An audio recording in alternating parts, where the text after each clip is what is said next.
قابل قدر ویورز، اس وقت اسلام آباد کے پارلیمنٹ لاجز میں آپریشن جاری ہے۔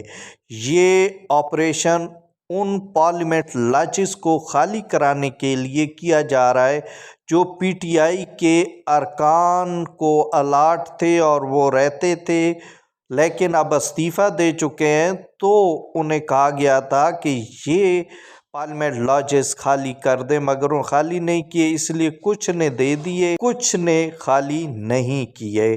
تو دوستو اس وقت آپریشن جاری ہے اور فاروق حبیب صاحب کے پارلیمنٹ لاج کے تالے توڑے جا رہے ہیں، اس میں سے سامان نکالا جا رہا ہے۔ دوستو یہ خالی کرا لیے جائیں گے کیونکہ یہ ان لوگوں کی رہائش ہوتی ہے جو لوگ ایم این اے منتخب ہوتے ہیں اور پھر اسلام آباد جب آتے ہیں تو یہاں رہائش رکھتے ہیں۔ تو ابھی مختلف لاجز کے تالے توڑ کر سامان نکال کر انہیں قبضے میں لیا جا رہا ہے۔ کچھ ایم این اے سابقہ ایم این ایز نے رضاکارانہ طور پر پارلیمنٹ لاجز دے دیے، جیسے شاہد خٹک وغیرہ۔